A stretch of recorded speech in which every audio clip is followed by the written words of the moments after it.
Coming up on DC News Now, police shoot and kill a man in Maryland after an alleged arson and stabbing. What we're learning about the encounter.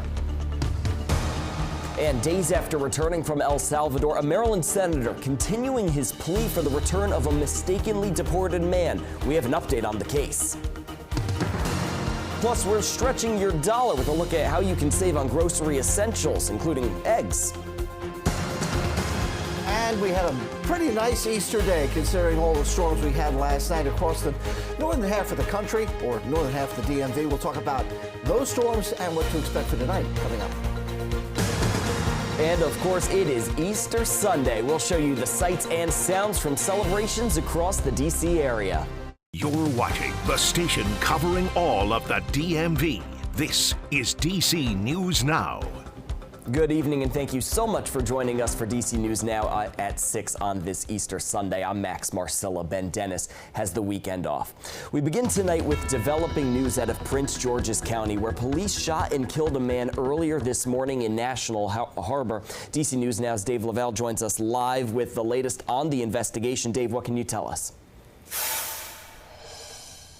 Well, good evening to you, Max. At this point, we still don't have the name of the person shot and killed by police. Prince George's County Police and the Maryland Attorney General's Independent Investigation Division remain here on the scene. As of right now, police believe that this shooting was justified. Two officers confronted the man along St. George Boulevard and Potomac Passage around 10 a.m. regarding a call about a man with a knife. The suspect is said to have moved towards the officers with the weapon, and that's when they shot him several times. He died at the hospital. The man is said to have stabbed two people about 90 minutes earlier at the River Point Apartments in nearby Fort Washington. Police called it a domestic-related dispute, but did not elaborate. He then set fire to the apartment before police said he drove back to National Harbor, where they believe he lived. The last report had the two people stabbed listed in critical but stable condition. An unfortunate incident on a beautiful Sunday, on a special Sunday across the world, and it happened right here in the beautiful National Harbor as these things happen.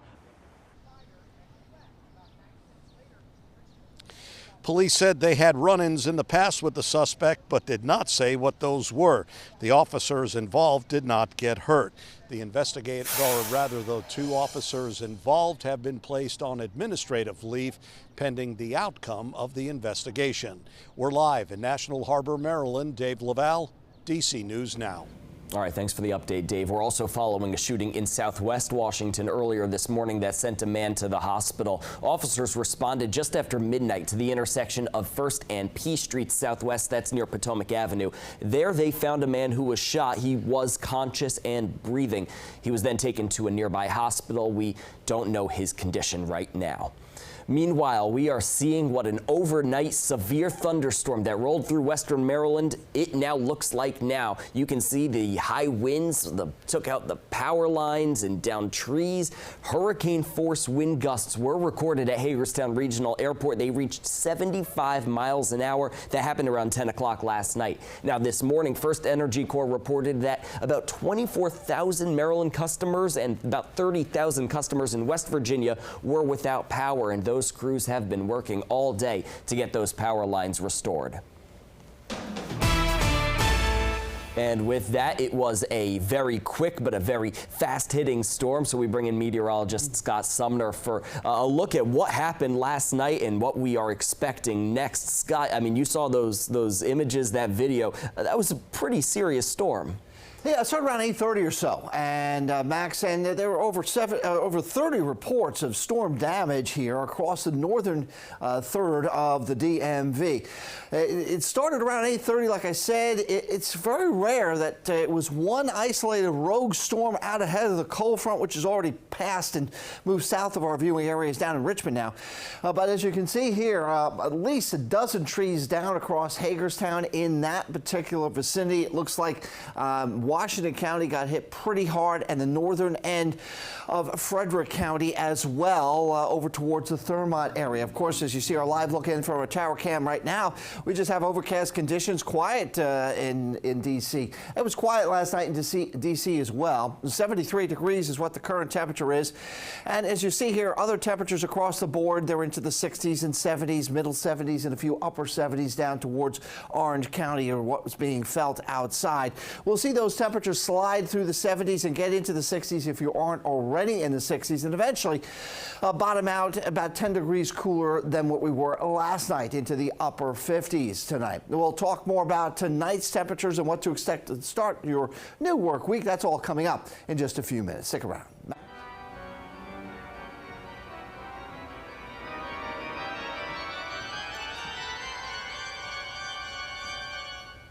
And those are the sounds of Easter Sunday. That, of course, just a snippet of the National Cathedral's organ recital they had this afternoon for their services. They held those services in celebration of Easter all day today, starting at 8 in the morning, then another at 11:15, and at 4 o'clock this afternoon, they held a choral performance from the Cathedral Choir.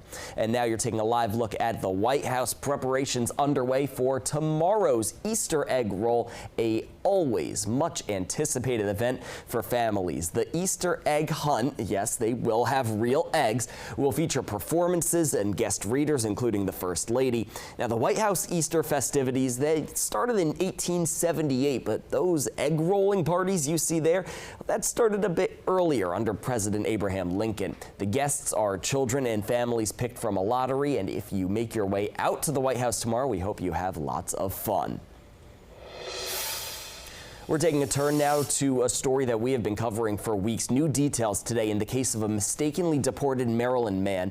The government tonight confirming Kilmar Abrego Garcia has been moved to his own room in a different detention facility, and he's no longer in the country's notorious prison Secot.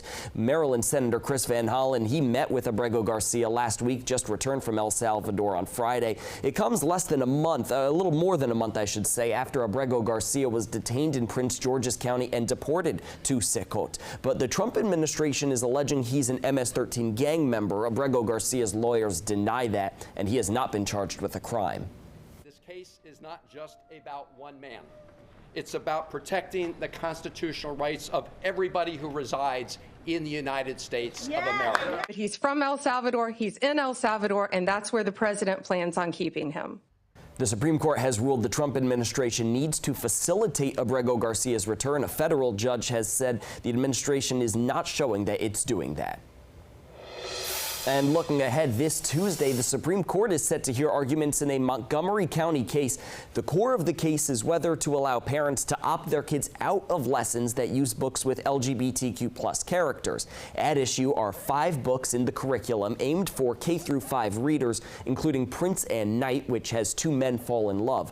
A group of parents argue the books don't align with their religion, and they want an option to opt out of the lessons. But MCPS has refused, and so far, lower courts have agreed with the district. Well, in Prince George's County, police say 3 people lost $95,000 in a bank fraud scheme, and now police are issuing a warning. They say victims are receiving text messages like this one you see here on your screen. It appears to be their bank warning them of a potential fraudulent charge. Now, police say the suspect will urge the victim to call a phone number, then tell them to move money into an ATM or a gift card, which police say the suspect would then steal. Investigators say if you get a similar text, you should call your bank directly and then call police. Well, DC News Now, we are your local election headquarters, and we are looking ahead because voters in the Commonwealth are just weeks away from early voting in multiple primary elections. On the Democratic side, there will be a primary for Lieutenant Governor and Attorney General. For the Republicans, just Lieutenant Governor. Early voting begins May 2nd, Election Day, Tuesday, June 17th. And staying in Virginia, police are urging Governor Glenn Youngkin to veto a bill meant to regulate the use of automatic license plate readers. The Virginia Association of Chiefs of Police says it's not okay with limiting how long law enforcement can keep that data to 21 days. Well, the governor, for his part, proposed extending that limit to 30 days, but lawmakers rejected that. actually preferred 60 days. That was what was requested by a number of chiefs around the state. 30 days was a compromise. There's just a number of situations in which there's delayed crime reporting that would allow a buffer to be able to use that data to successfully solve those cases. But on the other hand, some criminal justice reform groups say they'd prefer an even shorter retention period. Governor Youngkin has until May 2nd to consider this bill.